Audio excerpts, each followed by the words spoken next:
Here we go. Jake and Josh are here to analyze the game they love for the team they love. This is another Dolphins podcast. Here's your host, Jake Mendel and Josh Houtz.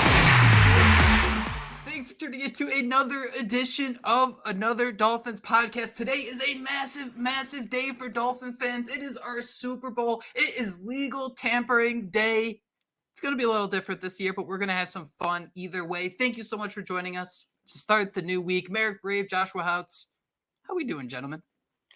We're sleepy. We're sleepy, Jake. Not only are we recording this early on a Sunday morning, but it's daylight savings time. We have sprung forward an hour, so we lost an hour of sleep, but we still decided to get up early, get on these microphones, and record some hot, fresh content for our listeners out there. So welcome in, Dolphins fans, and welcome in to you guys too.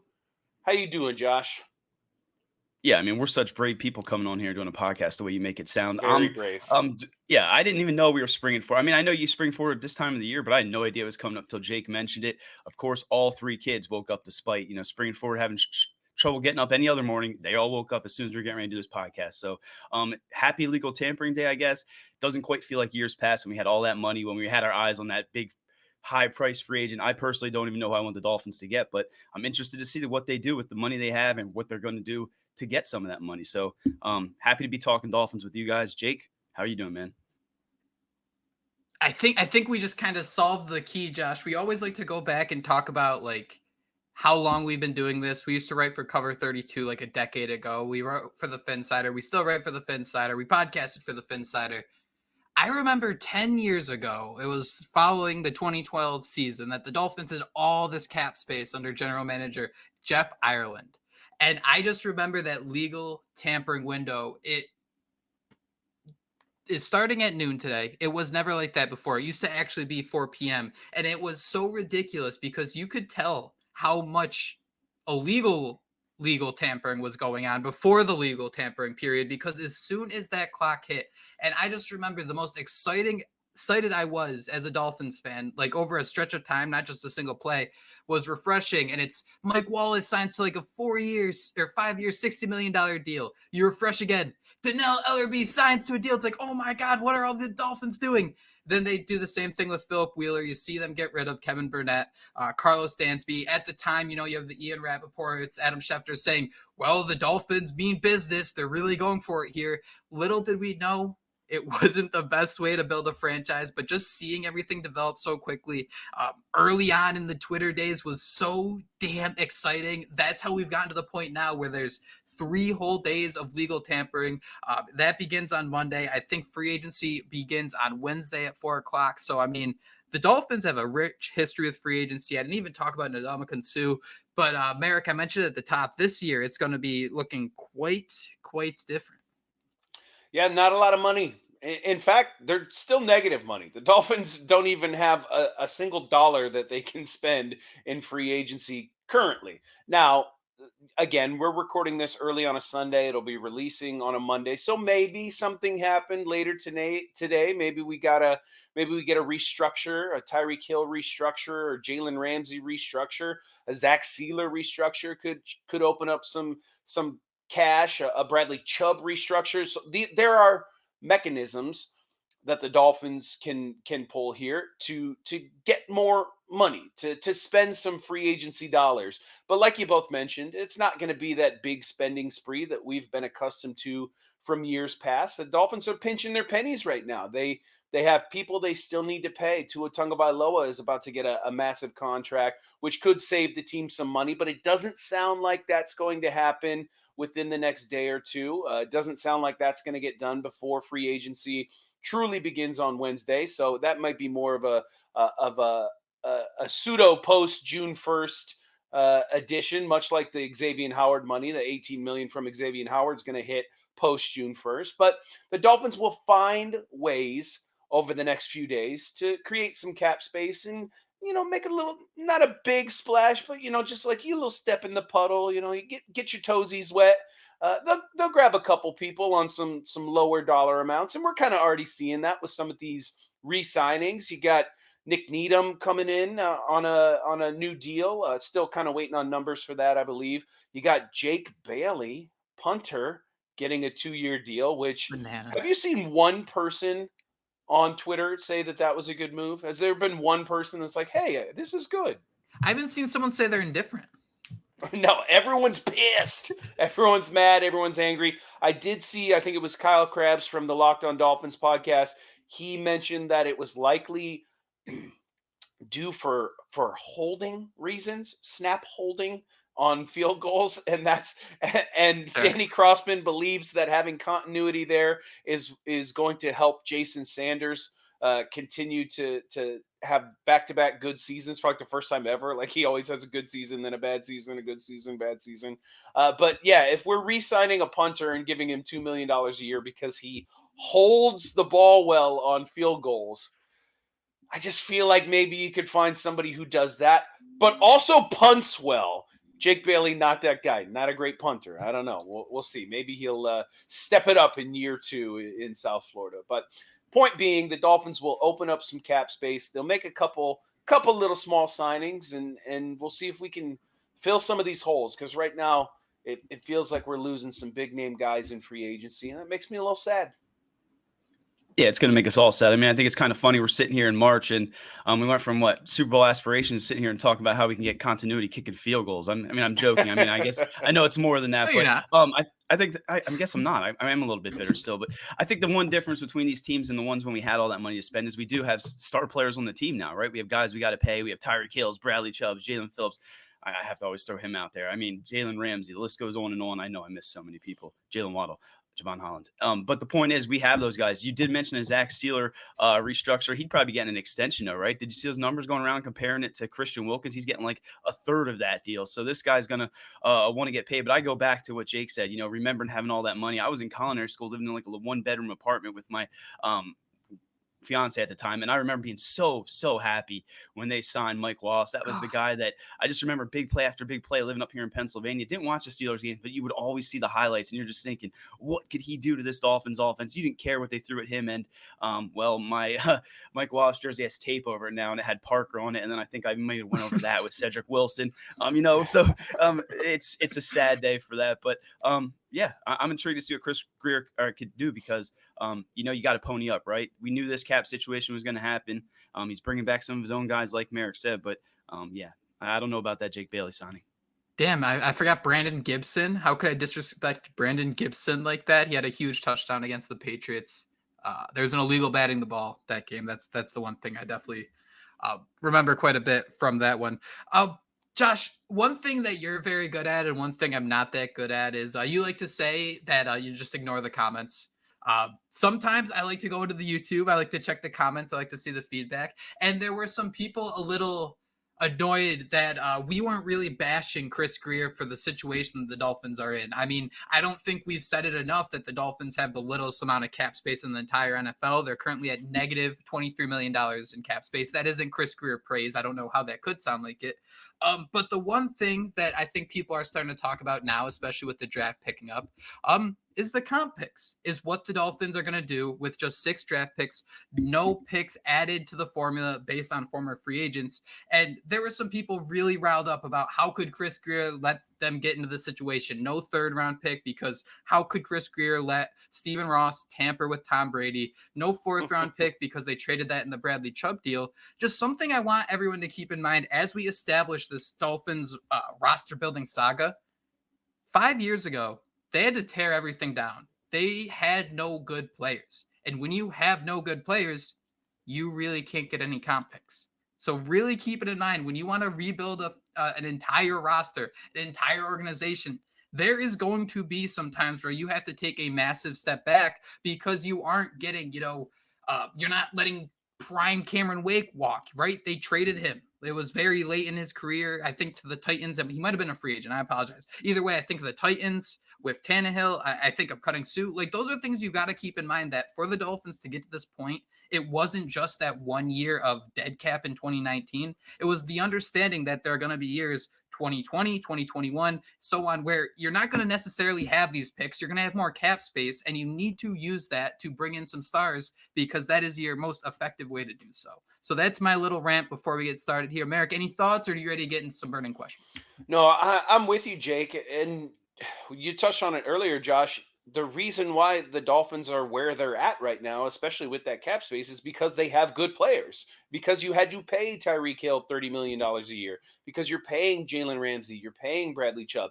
These guys are star players, and these guys are helping the Dolphins have back-to-back winning seasons, back-to-back playoff seasons for the first time in a long time. And yeah, the Dolphins didn't win the Super Bowl. There's 30 other franchises out there that can say the same thing. Only one team wins every year. And unfortunately, this year and last year and the year before that, and the year before that, and the year before that, and we can keep going until all of us, we'll go back in time until all of us are not alive yet, because it just hasn't happened in our lifetimes. And we're hoping to get there. But you can't knock Chris Grier for what he's done in building this roster, because it is a damn good roster. And when you have a damn good roster, you're going to lose players. They're going to price themselves out of your budget. And that's what's happening with Christian Wilkins. And we all hate to see him go. We all like Christian Wilkins. Christian Wilkins is a really good football player. Christian Wilkins is a really good locker room leader. But that's the price that you have to pay when you have a Tyreek Hill, you have a Jalen Ramsey, you have a Bradley Chubb, and the Dolphins are hoping that they can grab a couple lower priced defensive tackles to kind of fill that role, and they're hoping that Zach Sealer can step up into that dominant alpha at the defensive tackle position like Christian Wilkins did. So it's just the life cycle of the NFL. You'd love to be able to keep every good player that you ever have, but the Dolphins have a lot of high-priced guys right now, and they have a lot of guys that are going to be high-priced guys when they get their new deals. And we talk about that all the time in Tua and Jalen Waddle and Jalen Phillips and Javon Holland. So you're not going to be able to keep everybody. So you can bash Grier on one hand for letting guys like Christian Wilkins walk and having to cut Xavier Howard, although I would argue that that was the right move, and I probably would have never caved into his extension demands, 3-4 years ago. But again, that's the life cycle of the NFL. That's what's going to happen. If you think they're done losing star players, maybe this year they're done, but next year they're going to have to go through it all over again. And eventually you're going to come, to a point where you got to get rid of somebody like a Tyreek Hill. And that's just the reality that you're going to face. Everybody leaves at some point. Dan Marino retired 24 years ago. We're all still sad about that one, but it's just, that's the NFL, man. We'll see what happens. There's a free agency period, a draft, and then a whole nother season coming up. Let's reserve judgment until we see what this team does in the interim.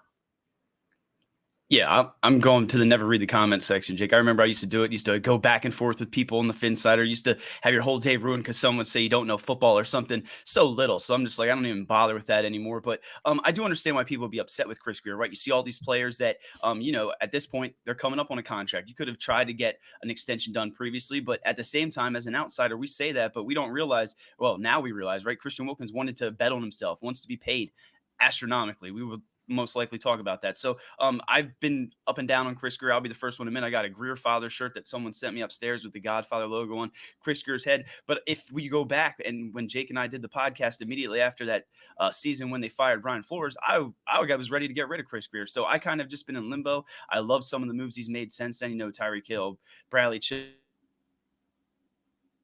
But for me, we got to wait and see what he's going to do this year, right? This is when the important decisions are made. Let's see how he can finagle his way out of this. And let's see if we can finally win a meaningful game, because that's what it all comes down to. But going back a few pods, I think all three of these guys are probably tied together once that extension's signed. Yeah. I guess my major point was Sith only deal in absolutes. I don't think we've ever kind of said, plant the flag, we're 100% Team Grier, but there's kind of a bigger process going on here, and the Dolphins are trying to do their best to shoot the gap in a sense. If I go into Over the Cap right now, it's three of the biggest headlines: Bills release Jordan Poyer, Bills cut Morrison Hardy, Von Miller agrees to a pay cut. So that's kind of the situation you can be in. You can push this a few years down the road and then kind of get into a situation where you have to make a bunch of cuts, or you can do what the Miami Dolphins are doing now. You make a few cuts and maybe you can work it where you don't sign a lot of guys who impact the free agent formula, so you can really really, really hone in and squeeze everything out of these comp picks that you can. Josh, I think we're going to actually be back tomorrow as free agency. The rumors start to begin with a couple names we hope the Dolphins follow. But that is it. That is our little bit of a free agency tampering period primer. Guys, let's get into it. 3 big questions as we get ready. The Dolphins have over 20 players who are entering free agency. They're going to have to make some moves. Merrick, let's start with you. Do you see a scenario where a new RB1 could be in Miami?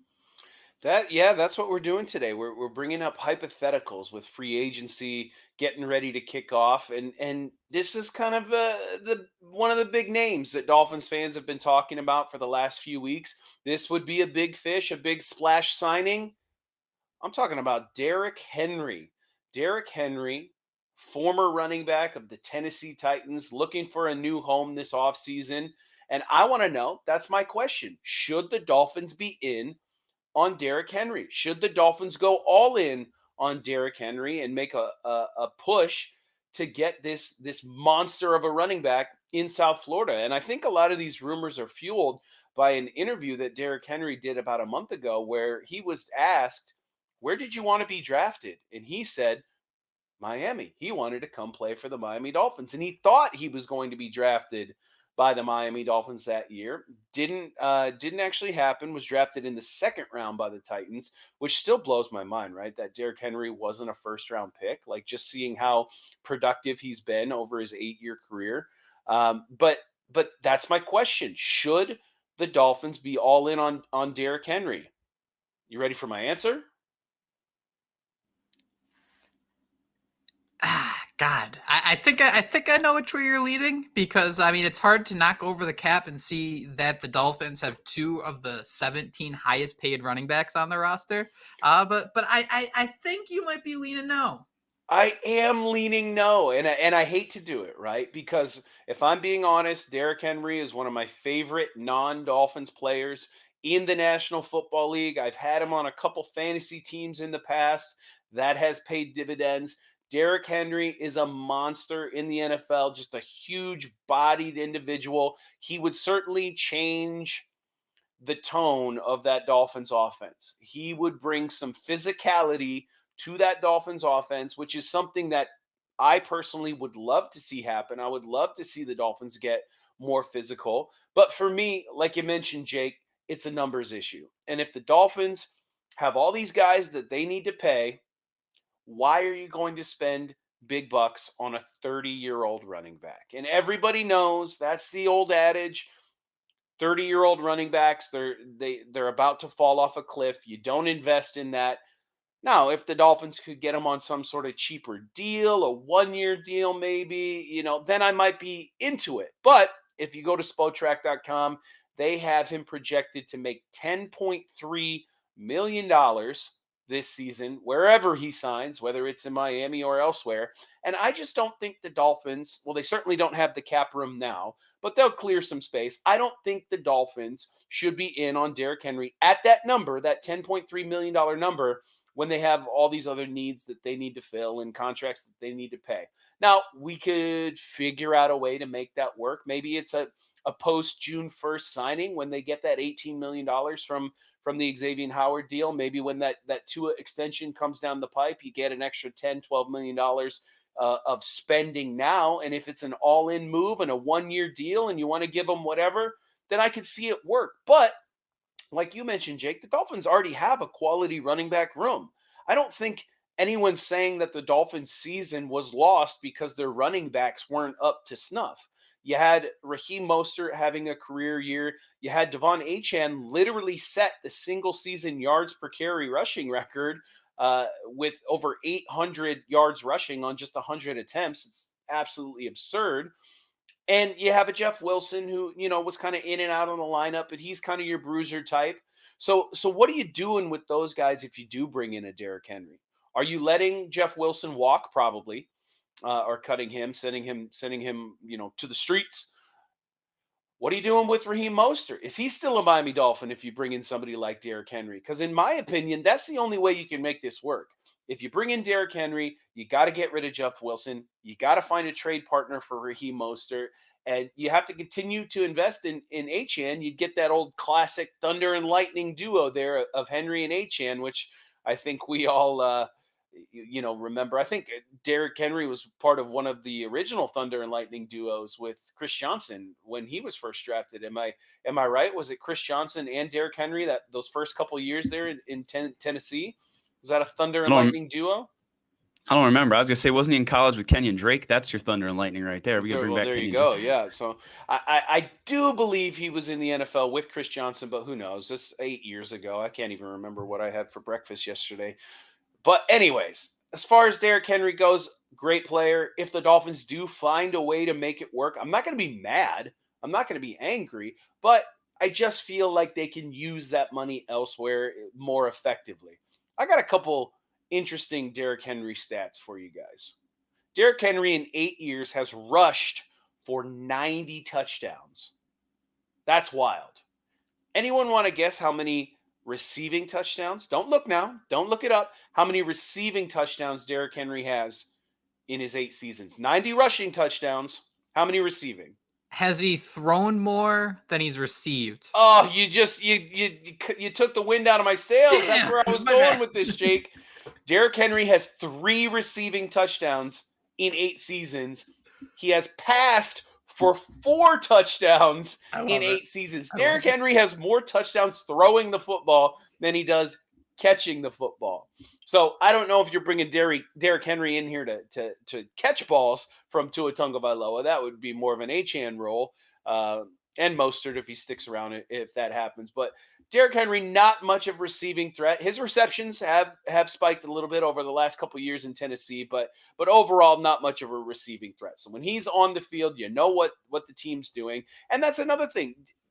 When Derrick Henry is on your football team, Derrick Henry is your offensive philosophy. Yeah. You give the ball to Derrick Henry and you run it down defenses' throats.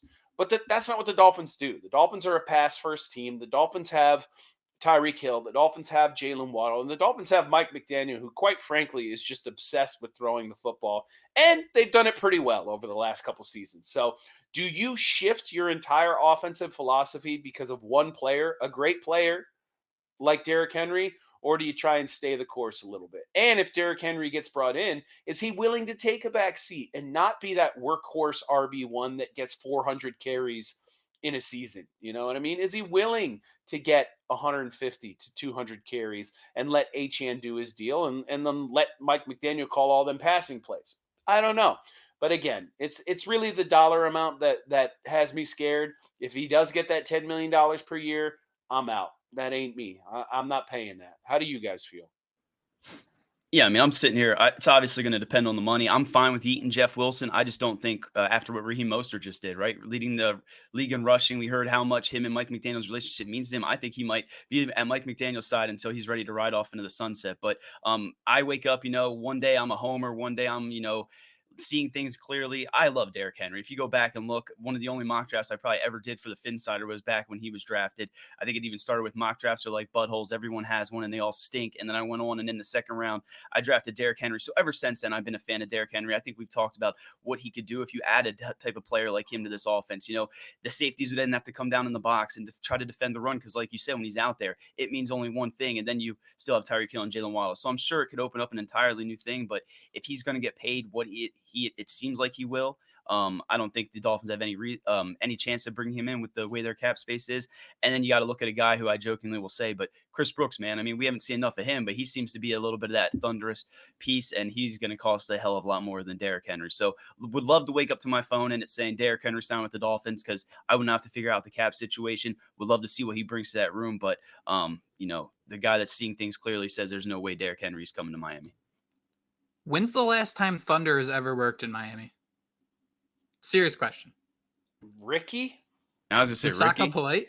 Jay Ajayi. Yeah. Jay Ajayi, they're perfect. Because I guess my biggest thing here is like we love to say Thunder and Lightning just because it is a super corny, fun phrase. But Thunder, I don't think works in Miami. I look at the way this Dolphins team is built. And I see their issues. I see that they ranked 28th at the end of the year. They barely ran the football over the final 3 games. They beat the Jets 30-0, and their leading running back was Raheem Mostert with 42 rushing yards. However, I don't know if rushing yards is the super issue for this Miami Dolphins team. They were relatively balanced outside of the final 3 games of the season, and you faced a tough defense like Dallas, where you won 22-20. You lost to a team like Baltimore 56-19, but oh, by the way, Devon Achane actually exceeded over 100 yards. The Dolphins, we've spoken about it until we're blue in the face, and this might sound like Chris Grier hype, but in reality, the Dolphins have negative $20 million in cap space and just 6 draft picks. So can you really squeeze enough out of Derrick Henry to make this offense reach the next level? I'm not entirely sure that's something that really moves the needle too much. What I want to see this Dolphins offense do, and a name we haven't spoken about, was the fact that Salvon Ahmed, when he was in the lineup, was getting 2-3 targets a game as a receiver. That, I think, is where the Dolphins could get more out of their running backs. You had Raheem Mostert lead the league in rushing touchdowns. Devon Achane, 7.5 yards per carry. But how about the fact that when the Dolphins scored 10 touchdowns, and I know this isn't like a plug, unplug, plug back in, and you can instantly do it again, but when the Dolphins scored 10 touchdowns against the Denver Broncos, Raheem Mostert was targeted 7 times. He caught all 7 passes for 60 yards and a touchdown. The following week against Buffalo, he was targeted 5 times. He was never targeted more than 3 times for the remainder of the season after week 4. It seemed like there was some fundamental push with this offense where they really didn't target the running backs as much as they could have. We saw Devon Achane really blow up, but there wasn't a level of consistency with that group. I don't know if it was just the defenses they were playing, or, Tua didn't want to look at the running backs. Maybe Mike McDaniel's scheme wasn't looking at the running backs. Who knows? But the Dolphins were actually near the top of the league in targeting the running backs. You add someone like Jonnu Smith into the mix who can also attack space. I want to see them just kind of pass the ball to those guys a little bit more. I don't necessarily think that Derrick Henry is a guy to fit in with that and be one of those players. And, if you have to give him 6, 7, 8 carries to get going, when you only need 1 from Devon Achane to get 20 yards, I don't know if that will really be a smooth transition for your offense. Yeah, I agree with you, Jake. And if you're looking for your running backs to catch more balls, Derrick Henry is not the guy that you bring in to do that. So, again, great player, one of my favorites over the last 8 years, but if I'm the GM, which I'm not, but I wish I was, because I'm pretty sure that salary is pretty good. Derrick Henry's not on my radar this offseason, as much as it pains me to say that. Josh, what's your question? What's got you antsy? Yeah, I don't think it has me antsy, and hopefully I'm still on the right subject here, because I think we were supposed to do this, like a week ago, and I'm sitting here, I think I brought it up in the chat. You're like, oh, that's a great idea, Houts, and then I'm sitting here getting ready to do this. I'm like, oh, we were supposed to come with our questions. So I have my homework in front of me now. My question was, okay, so we're bringing in Anthony Weaver, right? Which of these defensive players are the Dolphins going to fill some of these voids on this roster? We're talking about all these different holes. I'm looking over the Baltimore Ravens free agents, and I just some of these names popped out at me. And I did go back and research some of these guys, watch some of the tape on them, because there were guys that, when they came out in the draft, that Trayvon Mullen, a Rocky Sin from Temple, cornerbacks that I remember at the time Dolphins Twitter gushing about. I remember seeing the highlights and thinking, okay, these guys could become something. It doesn't look like they really turned into anything quite in Baltimore, but who knows what type of relationship they have with Anthony Weaver. We know we need cornerback depth. So I'm looking at that. But the big name that stood out to me is, with all the question marks at edge, Jalen Phillips, Bradley Chubb not coming back. We have Andrew Van Ginkel. What are we going to do with him? Could the Dolphins finally bring in a guy who I've wanted for years? I mean, I have Jadeveon Clowney highlights from when he was with the Texans, because there were rumors.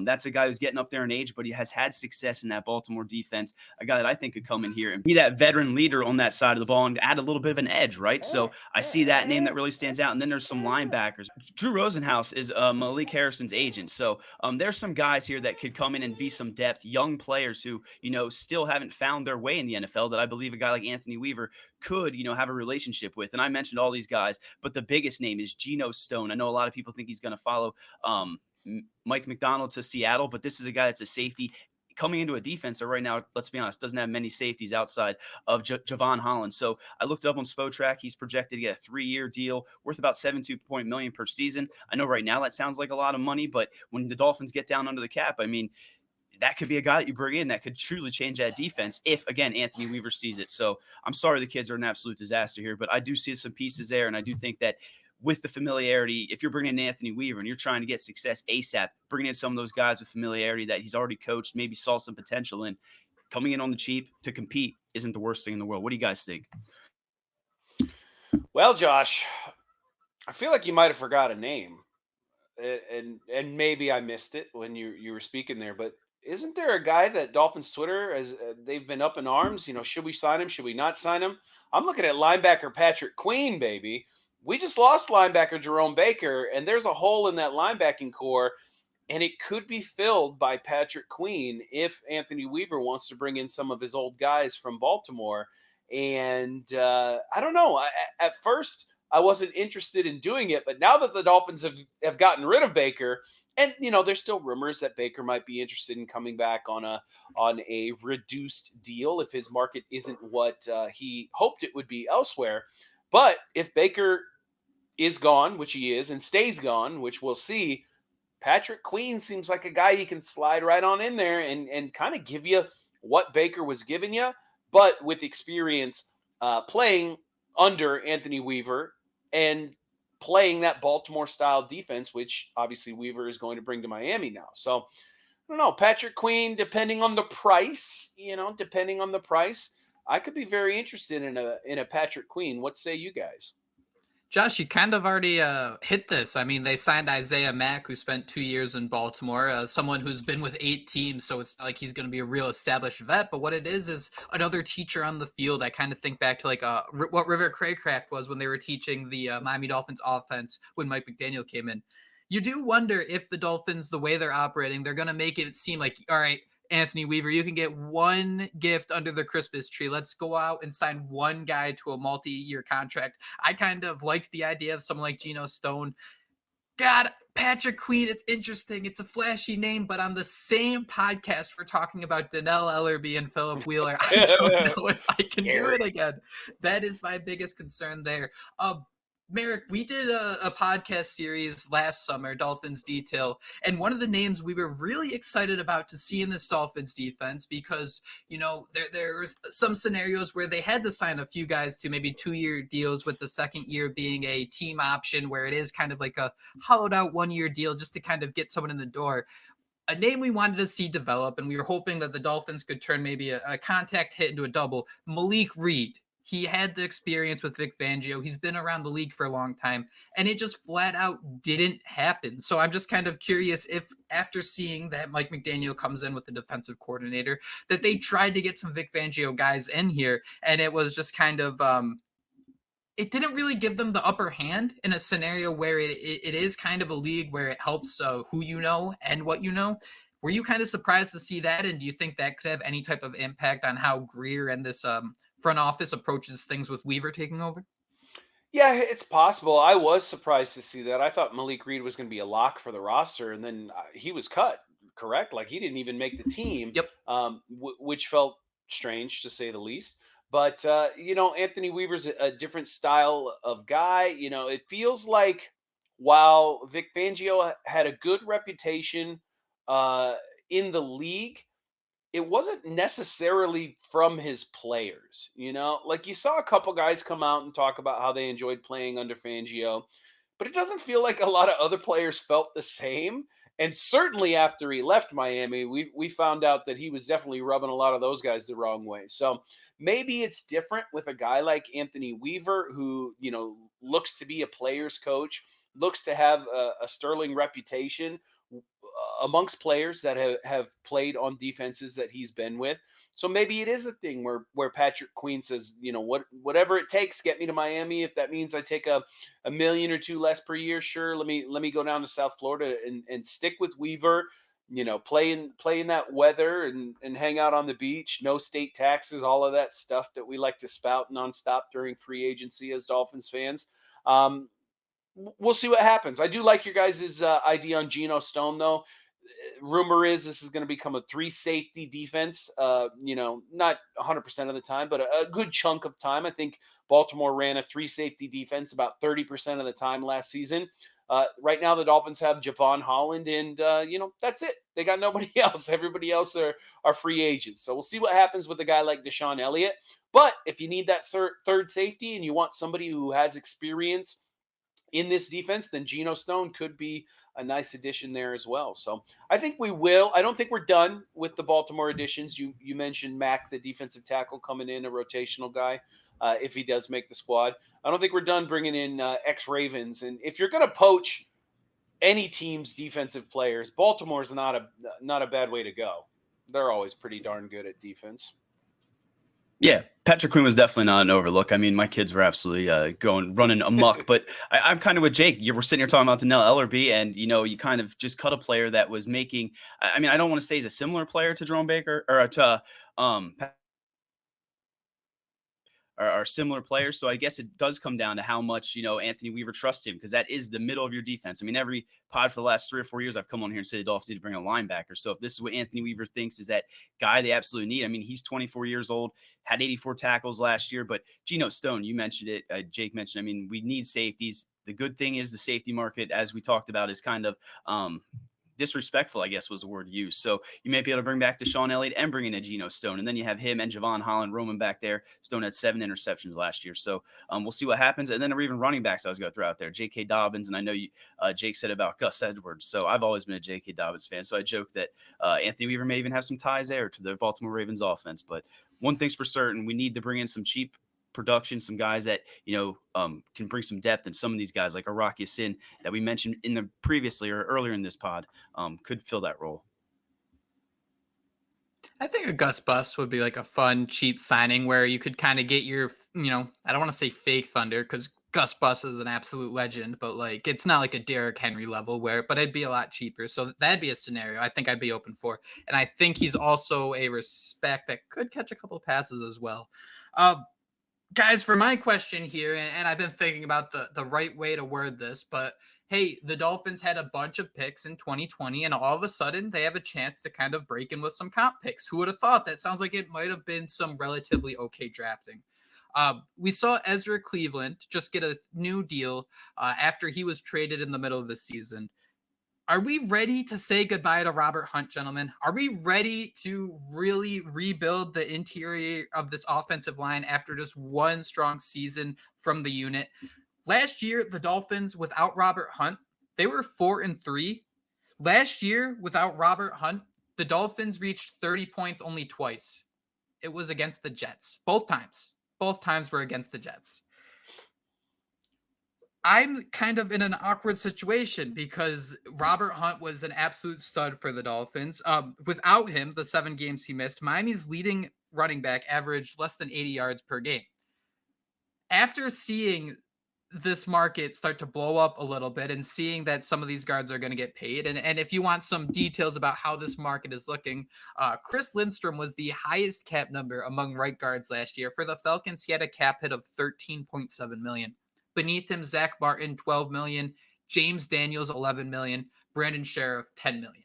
In 2024, Brandon Sheriff's cap hit balloons to $24 million. Lindstrom's at $18 million. Zach Martin is at $15.5 million. These things are going to change a little bit, but man, Robert Hunt looks like the perfect scenario of if we could have signed him last year, it's the best case scenario in the entire world.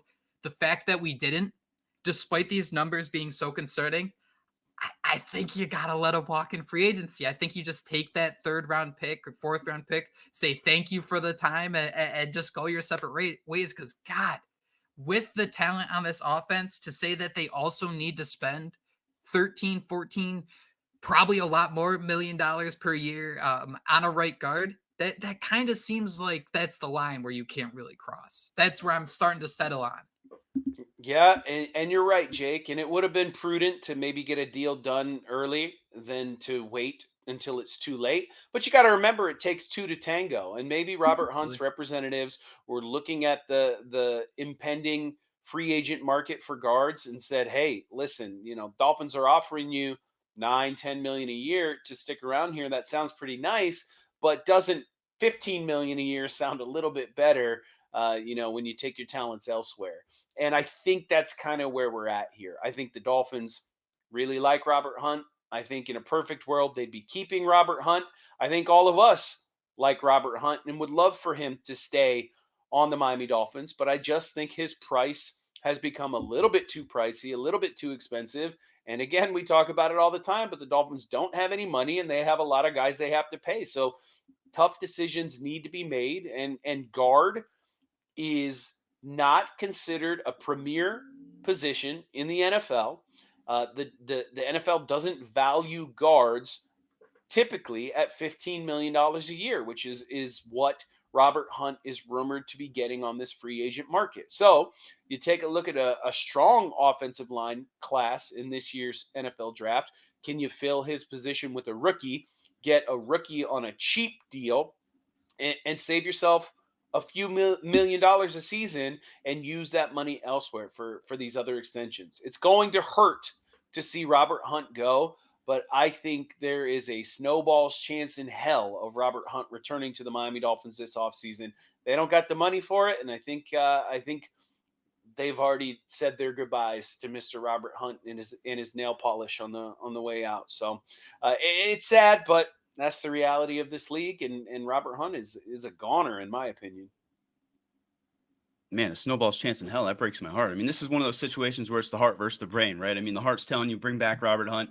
I still have a cut up, I think, on my YouTube of him playing right tackle against the New England Patriots early on in one of the years. And I mean, I think that kind of hinders the way I look at him. I still think he can be that interchangeable piece there. So I love what he's developed into. We all remember reaching out for a touchdown. I mean, this was a guy, I think when we came on here and decided which one we wanted to re-sign, I think we were pretty all adamant that we wanted to bring him in and see this offensive line, kind of have some sort of continuity. But with the way this market's starting to look, it does seem like he's going out there to test himself. And that's why you can't be so hard on Chris. I mean, okay, I just got done saying I fired Chris Grier a couple of years ago, but these guys clearly want to test the market, right? And they keep saying we want them to have the opportunity to test the market. Let's see if Robert Hunt's worth these big money dollars. And if he's not, he can come back and we'd gladly take him. But it also goes to note what Kat said on the last one and what I continue to say. If a team views him as a right tackle, his market then goes up a little bit. So would hate to see Robert Hunt go, Jake, but the Dolphins are in a pickle here.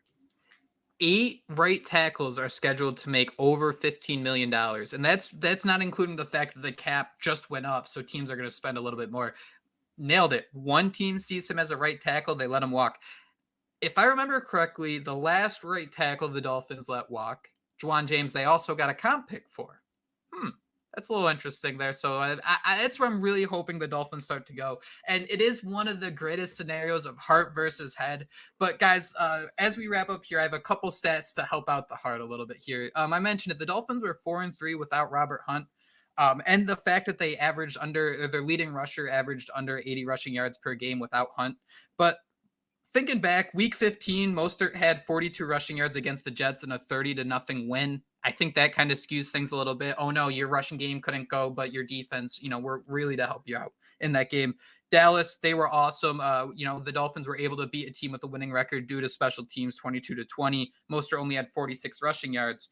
But looking at the losses here, Kansas City, they lost obviously 21-14 in Germany. I wouldn't necessarily say that the Dolphins rushing attack struggled because they didn't have Robert Hunt. The rushing attack struggled because they didn't use it until the fourth quarter. Raheem Mostert actually finished the game with 85 rushing yards. Thought he actually ran the ball pretty well to that left side of the field. And then moving farther down the list, another one of the losses was the Titans game. Raheem Mostert had 96 yards. And if we want to say that Robert Hunt is the reason we lost the Titans game, we got to go all the way back and restart our entire football knowledge, because there are 15 other reasons we can go to on that one. And then the final loss, Baltimore in week 17, Devon Achane actually broke 100 rushing yards in that game. 56-19 loss. Really ugly game, really bad game. I'm not going to blame that on Robert Hunt. So despite you loving what he can do to this team, I don't necessarily look at any of Miami's losses and kind of think back and how they approach things and tell myself, man, I don't want to hate on Robert Hunt. He's been awesome here, right? He has that infectious smile. He's an absolute stud of a player. None of these scenarios I'm sitting there and just thinking, as we go through as Dolphin fans, we love our ifs and buts and what could have beens. Not one of those am I really saying like, oh, if we just had Robert Hunt, I could see this game being oh so different. Yeah, it's one of those things where nobody's down on Robert Hunt. Nobody's angry with Robert Hunt. It's just a numbers game, and the Dolphins don't have the numbers to make this work right now. So a lot of tough decisions had to be made this offseason, starting with Xavier Howard. And then we're looking at Christian Wilkins walking. And then Jerome Baker was cut. And now Robert Hunt looks like he's going to walk as well. It's the cost of doing business in the National Football League. These are not the first big names the Dolphins have lost. They will not be the last big names. The Dolphins will lose. I'm not trying to end this one on a downer here, but Robert Hunt, good football player. We'll be rooting for him wherever he goes, as long as it's outside of the AFC East and as long as the Dolphins aren't playing that team on that weekend. You guys are ready to have me say goodbye to him. I might just go tweet goodbye to him on Twitter. I think, a lot of it might also have to do with the way Butch Barry has proven, right? That he can just kind of almost put anybody in there. I mean, I'd written down Isaiah when we were talking about, but he played at left guard. But I mean, the way they could move Liam Eichenberg, you had Rob Jones out there playing at some point. And I don't want to say you didn't see, I mean, okay, we're not going to say anything bad about Robert Hunt, but you know what I mean? They were able to get by with a guy like Robert Jones plugged in here, or Liam Eichenberg there, for as much as I like to rag on him. So I think they had confidence in Butch Barry building this thing. Again, I think it has a lot to do with just the market and, Robert Hunt wanted to get paid. And again, none of us as fans should sit here and be upset that he wants to go out there and get paid. Yes, I guess we should be upset. Maybe Chris Grier didn't sign his thing 2 years ago or whenever he could have got it done. But these players bet on themselves and they've earned it. So going to hate to see Robert Hunt go elsewhere. Going to hate to see Christian Wilkins go elsewhere. Going to hate to see some of these guys this offseason go elsewhere. But at the end of the day, that's football. And, we've been fans before these guys and we'll be fans long after. And that's kind of the biggest thing, that there's a conversation to be had of, as you're going through each and every position on the football field, what are the biggest difference makers if you have someone that's average to great? I'd argue that right guard might be near the bottom of that list. Don't get me wrong. You'd obviously want better players, but just for the bang versus the buck. But guys, we made it. We sprung forward. It's very early for you both, and we survived. So thank you all so much for listening to another episode of Another Dolphins Podcast.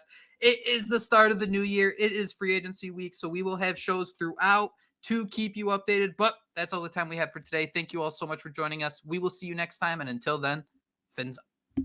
Fins up, baby. Fins up. Happy Legal Tampering Day. Look.